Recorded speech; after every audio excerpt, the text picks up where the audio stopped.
Hola, ¿qué tal? Bienvenidos a mi canal.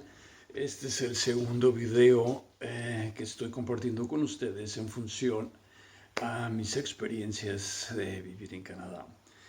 Les quiero comentar que es bien importante que ustedes consideren el hecho de cambiarse a otro país, porque independientemente de todos los videos que hay en YouTube que los motivan, que les dicen las formas posibles de inmigrar, hay una parte muy importante que ustedes deben de considerar, el aspecto humano.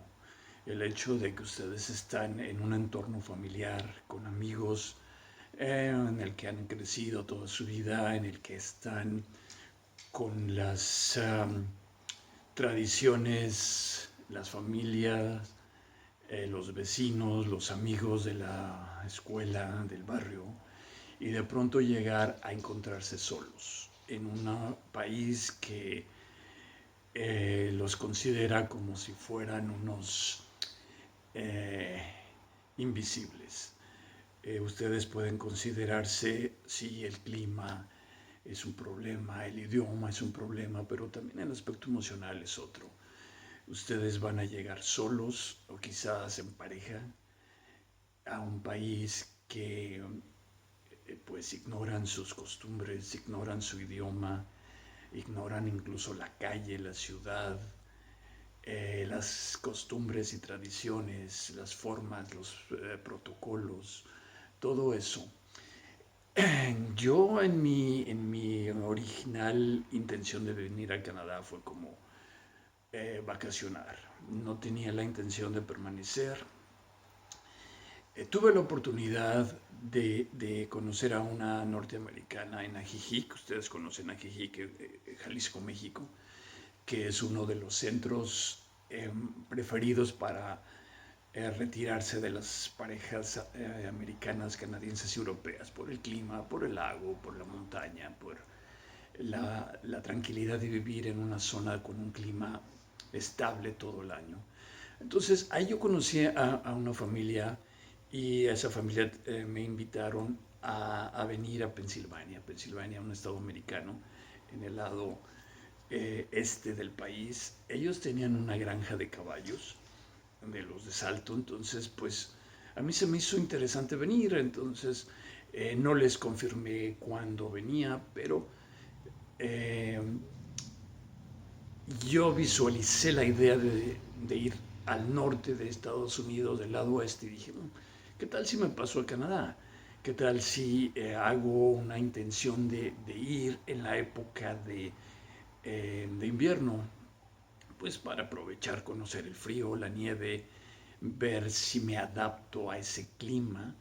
Entonces programé mi viaje para eh, octubre a noviembre, noviembre a diciembre, diciembre a enero, 3 meses. Entonces no tenía ni visa americana y pues no se ocupa visa canadiense de hecho, ¿no? Entonces pues voy al consulado americano, dije, pues si todo sale como lo estoy planeando, me van a dar la visa americana sin problemas. Y así fue, me dan la visa en la primera entrevista, sin mucho pretexto, ningún problema.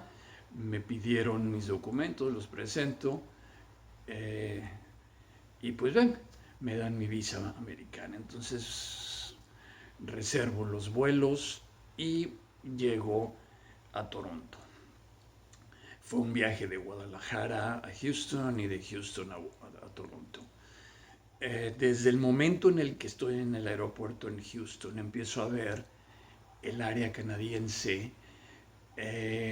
Volé por el Canadá y eran unas aeromosas de edad me refiero a ya unas personas de 50, 60, y muy amables y un estilo diferente de servir a todas las aeromosas de mexicanas que yo conocía cuando viajaba pues con las líneas mexicanas, ¿no? Entonces, eh, desde ahí fue una experiencia diferente, un trato, un acento diferente que el inglés que yo conocía cuando hablaba con los maestros en mis clases de inglés en México.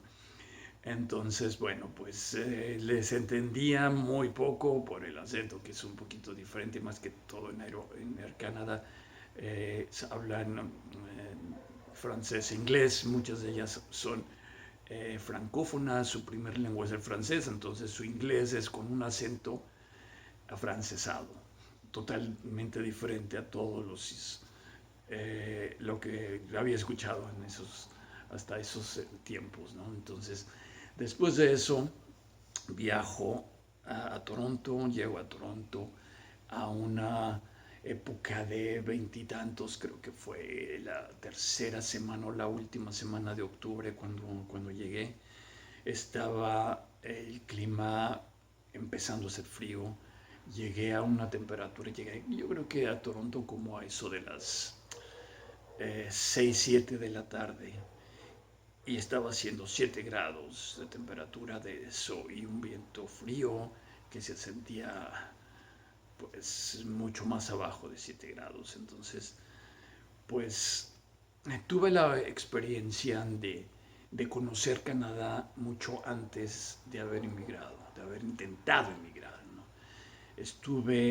Pero les quiero comentar esto también. Lo interesante fue que cuando llego a Houston, tuve que cambiar de avión.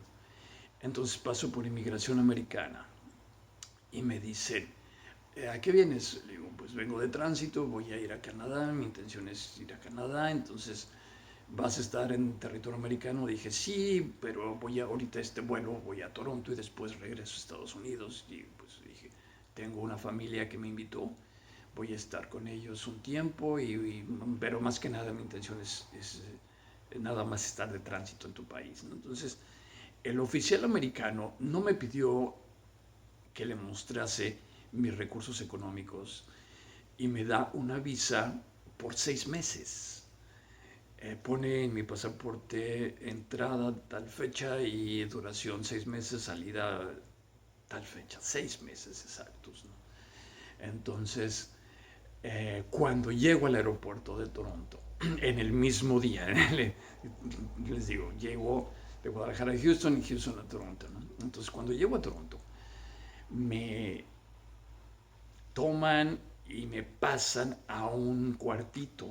En ese cuartito me dicen, muéstrame tus recursos económicos. ¿Cuánto piensas estar en Canadá? Le digo, pues me gustaría estar parte del invierno, quiero conocer cómo es el clima que se siente, cómo es la temperatura, todo ese rollo, ¿no? Entonces me dice, muéstrame tus recursos. Yo tenía en aquel tiempo una tarjeta Visa con $5,000 americanos de límite de crédito, lo tenía en ceros, entonces tenía $5,000 disponibles. Y traía $2,000 en Traveler Checks. Entonces me pidieron que les muestro mi tarjeta Visa con tarjeta dorada y los Traveler Checks en papelito, ¿no? Entonces me dicen, ok, te damos 2 meses de visa.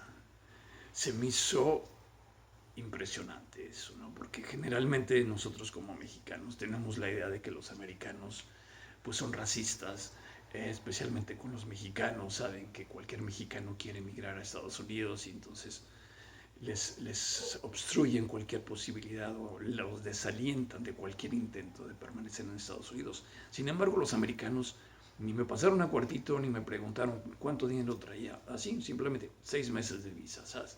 En cambio, el canadiense, teníamos nosotros los mexicanos la idea de que el canadiense es muy fraterno, muy amigable, muy hospitalario.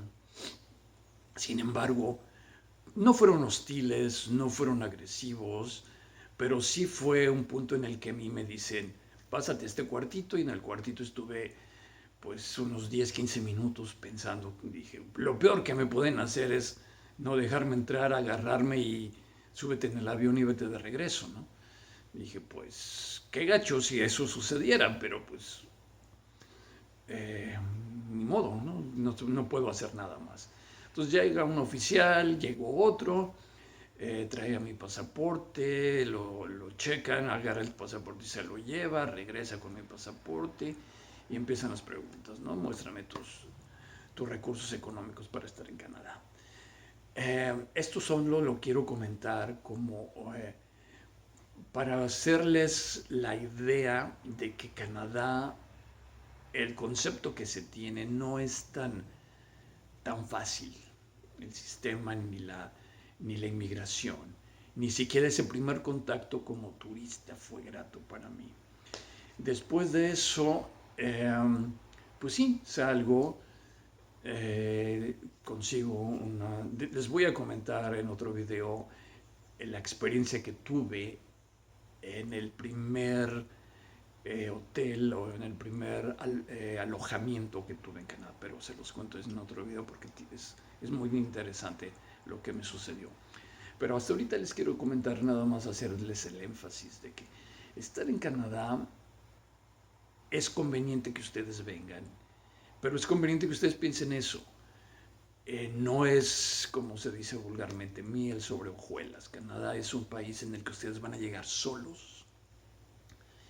El nivel que traemos en México de inglés, aunque pases por las mejores academias, que te digan que tienes un inglés del 80, 90 o el 100%, que lo hablas, lo escribes, lo escuchas y lo entiendes, pero entiendes el español, perdón, entiendes el inglés hablado por una persona hispanoparlante, con un acento diferente, que te dicen Starbucks, que te dicen Starbucks, que te dicen water, que te dicen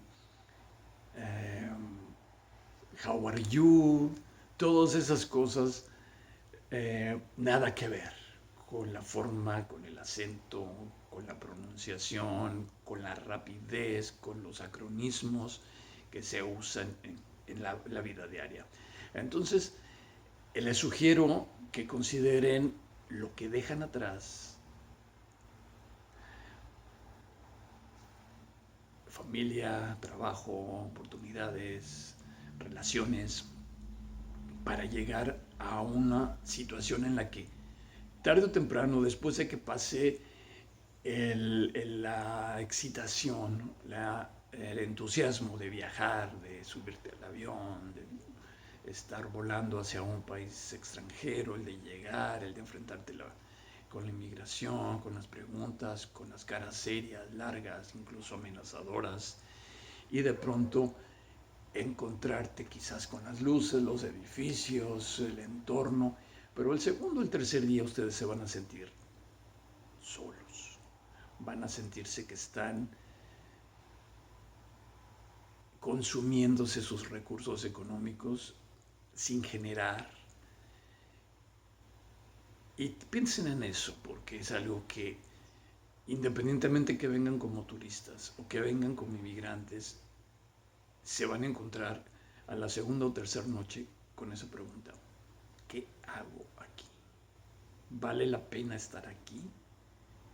¿Y por dónde empiezo? Un saludo, síganme, este es el segundo video que estoy subiendo en el YouTube, entonces háganme sus preguntas, sus comentarios, especialmente, les repito, yo vine como profesionista, como ingeniero, y así obtuve mi residencia permanente en Canadá y todo lo que he pasado.